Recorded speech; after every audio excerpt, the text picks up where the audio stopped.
मेरे पति ने मुझे तलाक दे दिया क्योंकि मैं कभी माँ नहीं बन सकती थी। उसने दूसरी शादी कर ली और उसके बाद उसे एक बेटा हुआ और पहले जन्मदिन पर उसने मुझे बुलाया। मैं पार्टी में पहुंची और मुझे देखकर मेरा पहला पति मेरे पास आया और कान में बोला, देखा 1 साल के अंदर मैं एक बेटे का बाप बन गया हूँ और मेरा तुम्हें तलाक देने का फैसला बिल्कुल सही था। फिर मैंने उसे एक लिफाफा दिया और वह लिफाफा देखकर उसके पैरों तले ज़मीन खिसक गई और सिर पर जैसे आसमान गिर गया हो, क्योंकि एक लिफाफा उसने भी मुझे हमारी एनिवर्सरी पर दिया। मेरा नाम मीनाक्षी है और मेरे पति का नाम राज है। हम दोनों एक ही ऑफिस में काम करते थे। राज को मेरा काम बहुत अच्छा लगता था। हम दोनों दोस्त बन गए और वह दोस्ती प्यार में कब बदल गई मुझे पता ही नहीं चला। धीरे धीरे हमारे प्यार की बातें शादी तक पहुंच गईं और राज ने अपने घर में हमारी शादी की बात की। हमारी शादी हो चुकी थी। मेरी सास मुझसे बहुत प्यार करती थी और ननद भी बहुत अच्छी थी। राज ने और मैंने दोनों ने मिलकर एक फ़ैसला किया कि शुरुआत में हम बच्चा नहीं करेंगे, 2-3 साल तक लाइफ को एंजॉय करेंगे। लेकिन जब 3-4 साल कंप्लीट हो गए, इसके बावजूद भी हमें कोई भी बच्चा नहीं, तो राज काफ़ी उदास रहने लगे और मुझसे बात करना बंद कर दिया। आज मेरी ननद के लड़के का जन्मदिन है। उसी खुशी में घर में पूजा रखवाई गई। मैं पूजा के सामान को हाथ लगा दिया तो मेरी सास मुझ पर चिल्लाने लगी। मुझे कुछ भी नहीं बोला गया और मैं सिर्फ इतना ही कह सकी, माँ आगे से ऐसा नहीं करूँगी। इतने में मेरी ननद आ गई। ननद जो कि मेरी बहुत ही अच्छी सहेली जैसी थी। हम दोनों में बहुत प्यार था। वह भी आकर मुझे ताने मारने लगी, भाभी मेरी खुशी तुमसे बर्दाश्त नहीं हो रही है। जो तुम मेरे बेटे की जन्मदिन पर रखवाई पूजा के सामान को हाथ लगा रही हो। उनकी सारी बातें सुनकर राज भी वहाँ पर आ गए और मैंने सोचा राज उनसे कुछ कहेंगे, लेकिन यहाँ तो उल्टा ही हो गया। राज मुझे ही ताने मारने लगे कि तुम्हें पता नहीं है कि एक बांझ औरत पूजा पाठ के सामान को हाथ नहीं लगाती है। बांझ का नाम सुनते ही मेरी आंखों से आंसू नहीं रुके। मैं अपने कमरे में चली गई, लेकिन मैं एक बांझ औरत थी इसलिए पूजा के सामान को हाथ नहीं लगा सकती थी और मैं एक बहू थी इसलिए काम की सारी जिम्मेदारी मेरी ही थी। मुझे तो इस बात की हैरानी होती है कि मेरे पति एक इंजीनियर हैं, मेरी सास सरकारी स्कूल में एक प्रधानाध्यापक हैं और मेरी ननद ने लॉ किया हुआ है। इतना ज़्यादा पढ़ा लिखा होने के बावजूद भी उनके विचार कितने छोटे और गलत हैं। मैं राज से ये उम्मीद बिल्कुल भी नहीं कर सकती थी और अब हमारी एनिवर्सरी आ चुकी थी। राज ने उस दिन भी मुझे एनिवर्सरी विश नहीं की और मैं उस दिन राज की पसंद का खाना बनाया। उस दिन मैंने राज की पसंद की लाल साड़ी पहनी थी और ऑफिस से भी छुट्टी ले ली थी, है बोल कर कि मेरी तबीयत आज बिल्कुल भी ठीक नहीं है।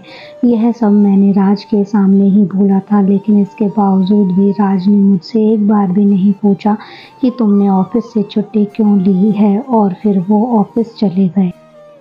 मैंने सोचा कोई बात नहीं, अभी विश नहीं किया है तो शाम को ऑफिस से आते टाइम विश कर देंगे। जब ऑफिस से राज आ गए तो मैंने अपना बेडरूम अच्छे से सजा रखा था और बेडरूम देखने के बावजूद भी उन्होंने कुछ नहीं बोला। मैंने ही जाकर राज को एनिवर्सरी विश की और कहा, राज क्या तुम्हें हमारी एनिवर्सरी याद नहीं है? इस पर राज तपाक से बोले, आज का दिन मैं कैसे भूल सकता हूँ? आज के ही दिन तो मैंने अपने भाग्य में एक बांझ को लिख दिया था। मैं टूट गई और राज ऐसा कहकर बाहर चले गए। बाहर से लाकर उन्होंने मेरे हाथ में एक लिफाफा थमा दिया।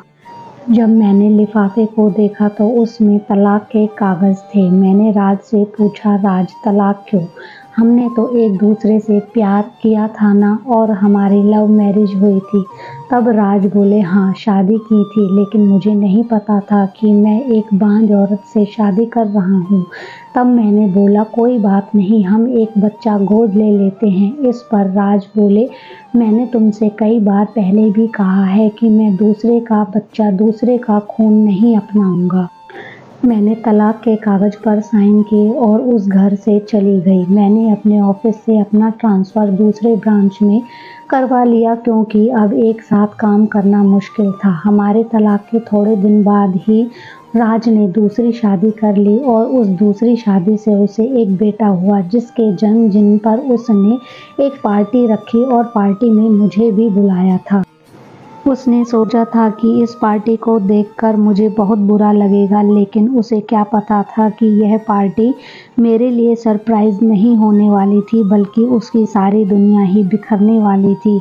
अब वह मेरे पास आया और कहा, देखा मैंने तुमसे तलाक लेकर बिल्कुल सही कहा।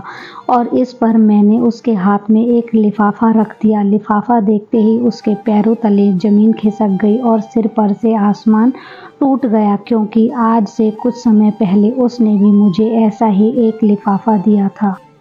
इस लिफाफे में जो कागज़ था उसमें लिखा था कि वह कभी भी पिता नहीं बन सकता था। तो फिर उसके दिल में बहुत सारे सवाल आए। तब मैंने उससे कहा कि अब फैसला तुम्हारा है कि तुम्हें दूसरे का बच्चा और दूसरे का खून अपनाना है या नहीं। यह कागज़ पढ़कर उसके दिल में बहुत सारे सवाल आए जो कि वह मुझसे पूछना चाहता था, लेकिन मैं यह लिफाफा देकर अपने घर आ गई। अगले दिन वह अपनी माँ को लेकर मेरे घर पर आया। तब उन्होंने पूछा कि यह रिपोर्ट तुम्हारे पास कैसे आई। तब मैंने कहा कि तुम्हें ध्यान है, एक बार हम दोनों ने अपने टेस्ट कराए थे और जब उन्हें लेने का टाइम आया तो तुम्हें कुछ काम पड़ गया, तो मैं अकेली ही इन्हें लेने के लिए गई और इस पर मुझे पता चला कि मैं तो माँ बन सकती हूँ लेकिन तुम पिता नहीं बन सकते हो। लेकिन यदि तुम्हें यह पता चलता तो तुम बिल्कुल टूट जाते, इसलिए मैंने यह दोष अपने ऊपर ले लिया और यह सोचकर कि तुम मुझे समझोगे। पर जब तुमने भी मुझे ताने देने शुरू कर दिए तो मैं बिल्कुल टूट गई और तुमने मुझे तलाक लेने का फ़ैसला लिया और मैंने भी तुम्हें तलाक दे दिया क्योंकि जो इंसान मेरे बुरे वक्त में साथ नहीं दे सकता उसके साथ जीवन भर मैं नहीं रह पाऊंगी। अब उन्हें अपनी गलती का एहसास हो गया और तब उसकी माँ ने कहा कि क्यों ना तुम मेरे बेटे के साथ दोबारा शादी कर लो। मैंने कहा, माँ जी, बात शादी करने की नहीं है, शादी तो मेरी अगले महीने ही है। बात आत्मसम्मान की है जिसको आपने बहुत ज़्यादा ठेस पहुंचाई है। औरत कुछ भी बर्दाश्त कर सकती है लेकिन उसके आत्मसम्मान को कोई ठेस पहुंचाई है वह बर्दाश्त नहीं कर पाती है। यह सुनकर दोनों माँ बेटे मेरे घर से चले गए। अब आप बताएं, क्या मैंने यह सही किया? यदि सही किया तो इस पोस्ट को लाइक शेयर ज़रूर करें।